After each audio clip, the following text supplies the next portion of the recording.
No body language ఇంకోటి ఇంట్లో కూర్చుందా మనం ఉన్నాయి కదా, వేరే ఇప్పుడు ఇదేంటమ్మా నువ్వేంటి మరి అమ్మాయి అప్పుడు నీకు వదిలేసి వెళ్ళిపోయావు అంటే నాకు ఇది మొదటి పిల్ల అనుకున్నావా, నాకు ఆల్రెడీ అయిపోయింది. అండ్ ఈ సినిమా సక్సెస్ అయిన తర్వాత సార్ నాకు ఠాగూర్ సినిమా గుర్తొచ్చింది సార్. ఠాగూర్ సినిమాలో మీరు అరెస్ట్ అయినప్పుడు మొత్తం మీరు ఏసీఎఫ్ ఒక బ్రాంచ్ పెడితే దాంట్లో ఉన్న మీ దగ్గర పనిచేసే వాళ్ళందరూ రోడ్ల మీదకి వచ్చేసి మిగులు ఇచ్చేస్తారు కదా. ఈ సినిమా సక్సెస్ అయిన తర్వాత మీ ఫ్యాన్స్ అందరు సార్ ఎక్కడెక్కడెక్కడెక్కడెక్కడ డీప్ రూట్స్ ఉన్న వాళ్ళందరూ బయటకు వచ్చేసారు, బయటకు వచ్చేసారు, థియేటర్స్కి వచ్చారు, మిమ్మల్ని మీ ఫోటోలు ముద్దులు ఎట్టుకుంటున్నారు, సెలబ్రేట్ చేసుకున్నారు. And it's a very very very big gift. ప్రేక్షకులు సినిమాని చూసే ప్రేక్షకులకి ఎంత గిఫ్టో మిమ్మల్ని పర్సనల్గా అడ్మైర్ చేసే మీ ఫ్యాన్స్ అందరికీ ఇది ఇది ఇది మాత్రం మిమ్మల్ని సెలబ్రేట్ చేసుకుంటున్నారు సార్. అదొకటి నేను అబ్జర్వ్ చేశాను. అవకాశం ఇచ్చింది నువ్వే అనిల్, ఎందుకంటే నీకు చిన్నప్పటి నుంచి నీకున్న డ్యాన్సింగ్ మీద ఇంట్రెస్ట్ తోటి నా సినిమాలు చూస్తూ ఆ సినిమాల్లో ఆ డ్యాన్స్ని ప్రాక్టీస్ చేస్తూ ఒక ఇష్టం ఏర్పరచుకున్నావు. అండ్ ఎలాగా ప్రజెంట్ చేసే ఇష్టపడతారు అనేది తరోగా ఆ మాస్ పల్స్ తెలిసిన వాడే నువ్వు. సో నాతో సినిమా చేస్తున్నావు అనగానే ఏమేమి అందులో మనకి పొందుపరిస్తే బాగుంటాయన్నది ఐ థింక్ నువ్వు నీ హ్యాట్స్ ఆఫ్. అండ్ దానికి ఎన్హాన్స్ చేస్తూ లాస్ట్కి వచ్చేసరికి సినిమా మరో లెవెల్కి వెళ్ళటానికి ఆయన అనుకోవటం, ఆయనతోటి నాకున్న బాండింగ్ని నువ్వు ఈ సినిమాలో క్యాప్చర్ చేయటం అనేది ఇట్స్ ఎ ఫ్యాంటాస్టిక్. మా ఇద్దరి మధ్య ఆ బాండింగ్ ఉండటం, ఒకరినొకరు ఇష్టం, అది ఇది పక్కన పెడితే 80s రీయూనియన్ ఉంది కదా మాకు, మేము ఉంటుంది ఎవ్రీ ఇయర్ ఏదో సెలబ్రేట్ చేసుకుంటాం కదా. ఆయన మిస్ అవుట్, నేను జనరల్గా మిస్ అవును. ఆ రోజు ఈవినింగ్ ఒక్క ఈవినింగ్ మేము చేసేటటువంటి ఆ కలిసి మనసు అరమరిక లేకుండా ఓ చిన్న వయసు తారతమ్యాలు మర్చిపోయి చిన్నపిల్లలాగా మేము చేసేది ఉందే, అది మా బాండింగ్ని day by day year after year the strength చేసుకుంటూ వచ్చింది. దానికి అవుట్కమ్ ఇదిగో ఇప్పుడు ప్రేక్షకులు కూడా ఈ సినిమాలో ఈ ఎపిసోడ్ ద్వారా చూశారు, మా ఇద్దరు ఎపిసోడ్ ద్వారా. అట్లాగా నేను ఏమంటానంటే ఈ ఈ సినిమా ఇండస్ట్రీ చిన్న ఫ్యామిలీ. ఈ చిన్న ఫ్యామిలీలో మన మధ్య పొరపచ్చలు, మన మధ్య మిస్అండర్స్టాండింగ్లు, ఈగోలు ఇవేమి లేకుండా ఒక్కసారి మనసుని ఓపెన్ చేసి అందరం నటీనటులు కానీ, అందరు హీరోలు కానీ, హీరోయిన్లు కానీ మనంతా ఒక ఫ్యామిలీ అనే విధంగా మనం అనుకుని ఏదో ఒక అకేషన్ ఏదో విధంగా మనం కలిసి ఒకళ్ళ మనసు ఒకళ్ళు అర్థం చేసుకునేలా బిహేవ్ చేస్తే దాని ఇంపాక్ట్ సినిమా మీద పడుతుంది, సినిమాలో కనబడుతుంది. తద్వారా దాని ప్రభావం మన ఫ్యాన్స్ మధ్య కూడా ఏర్పడుతుంది, అందరి మధ్య ఒక సుహృద్భావ వాతావరణం ఏర్పడుతుంది. అది గుడ్ రిజల్ట్ని తీసుకొస్తుంది. ఇట్లా చూడండి, ఆ మీమ్స్ అనో లేకపోతే ఇవనో ఒకళ్ళొకళ్ళు ద్వేషించేలాగా లేకుండా హాయిగా ఉంటుంది.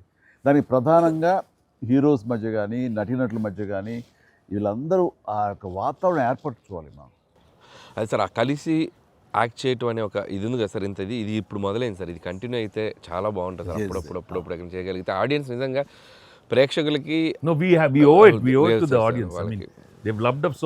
ఇన్నేళ్ళ నుంచి వాళ్ళు చూపెట్టే ప్రేమ కానీ, ఎంకరేజ్మెంట్ కానీ మనం అప్పుడప్పుడు we have to give it to them. You have to give fantastic entertainment, like these kind of.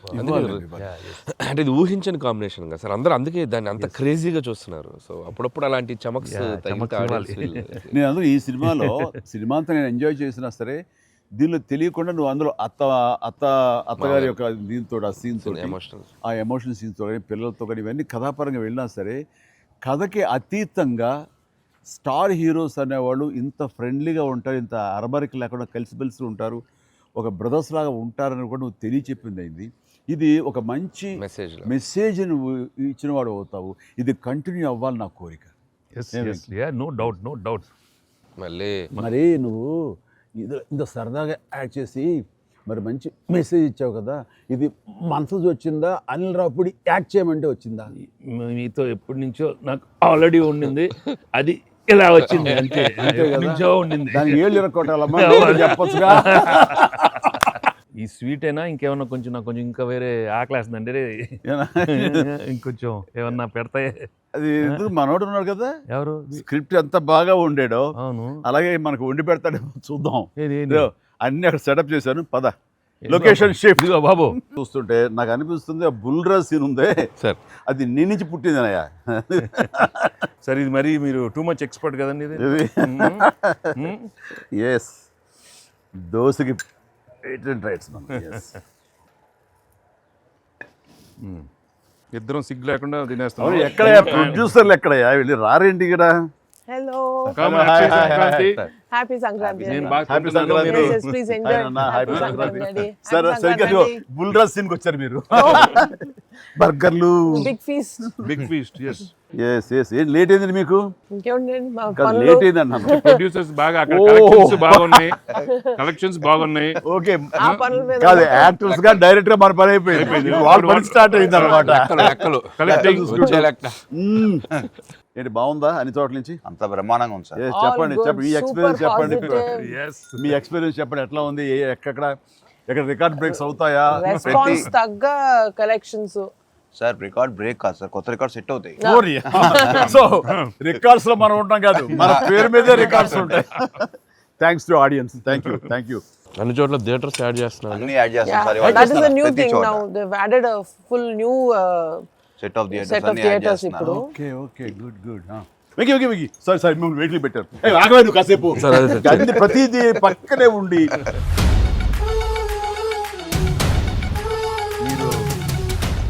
Diet నా- మీరు నేను diet ఆ? తింటాను. అక్కడ బాగా డైట్ చేసి బాగా స్లిమ్ అయ్యి అక్కడ బాగా సినిమాలో బాగా సూపర్ స్లిమ్ మొత్తం ఇదే మారిపోయింది అక్కడ. ఏదోనయ్యా పొట్ట గుడ్డు కోసం మరి పొట్ట మార్చుకోవాలి కదా ఎంకి గౌడ. అందరికి తినే యోగం ఉంటుందా? కొంతమందికే ఉంటుంది ఇక్కడ. అది వాళ్ళు చేసి పంపిస్తారు, అటు వెళ్ళి మనం టీం మీటింగ్ పెట్టుకుందాం. సో ఈ సినిమా ఇంత పెద్ద సక్సెస్ అయ్యాక సో ఇద్దరు స్టార్స్ని ముఖ్యంగా చిరంజీవి గారిని వెంకటేష్ గారిని భలే కలిపే వాళ్ళిద్దరిని ఎలా తీసుకొచ్చావు అని వస్తున్నప్పుడు ఒక ఫస్ట్ టైం ఇలాంటి ఆలోచన నాకు వచ్చినందుకు నేను చాలా ప్రౌడ్గా ఫీల్ అవుతాను ఫస్ట్ నీకు వచ్చింది ఆలోచన సార్. ఏయ్ మీకు గుర్తుందా? ఎవరు? రాజా నన్ను రాజా అని పిలిచే మా నాన్నగారు. నాయుడు గారు. అది ఫస్ట్ రాజా మీ ఇద్దరితో సినిమా తీయాలి రాజా, అవును. నువ్వు ఎప్పుడు ఇస్తావు చెప్పండి. నేనేమండి మీరు ఎప్పుడు కథ రెడీ రెడీ అండి, నేను వెంకితో చేయడం ఇదేముంది నా బ్రదరు కచం చేస్తా అంతా మీ దగ్గర చేయడం మరీ ఆనందం అన్నాను. అలాగే రాజా నేను కథ వస్తా అన్నారు. అది కుదరలేదు. ఏదో ఫస్ట్ నీకే వచ్చినట్లుగా నువ్వే అనుకున్నట్టుగా ఏం అక్కర్లేదు బాబు, కానీ తిరు బాబు. సరే anyway that is blockbuster thought. అది మూవీ మొగల్ అది కాదు కానీ ప్రొడ్యూసర్ అడగాలి ఇట్లాగా. మీరిద్దరికి వెంకితోటి చేయాలని మాకు అనిపించిన తర్వాత మీ దగ్గర ప్రపోజల్ పెట్టిన తర్వాత మీరు బడ్జెట్ వైజ్ కానీ ఇంకో రకంగా కానీ ఇద్దరు భరించగలం అన్న టెన్షన్ కానీ ఏదైనా అనిపించిందా? అయితే వావ్ గుడ్ ఐడియా వావ్ అనిపించింది. ఆయన మనకి ఎప్పటి నుంచో అనుకున్నాం కదండి వెంకీ సార్తో చేయాలి మనం, వీ షుడ్ నాకు ఎప్పుడు మీకు అనిపిస్తుంది. So I have been waiting for that time. So luckily ఇప్పుడు అనిల్ గారు ఐడియా తోటి దిస్ డ్రీమ్ కేమ్ ట్రూ. అది ఇది ఇంకా ప్రొఫెషనల్ ఇది లేదు కాబట్టి కానీ బాగా రాడు తేలిన సాహు ఏమో చెప్పాలి ఈ విషయం. లేదు సార్, ఎప్పుడైతే అసలు ఇద్దరు కలిసి సినిమా చేయడం అనేది అది డ్రీమ్ లో కూడా రాదు సార్. ఒక పెద్ద హీరోతో చేయడం అనేది ఎవరైనా ట్రై చేస్తారు అవుతుంది, కానీ ఇద్దరు పెద్ద హీరోలతో కలిపేది అనేది మన డ్రీమ్ కూడా రాదు. అది నాకైతే అసలు ఇద్దరు ఉన్నారనగా నాకు ఇంకేం అర్థం కాలేదు.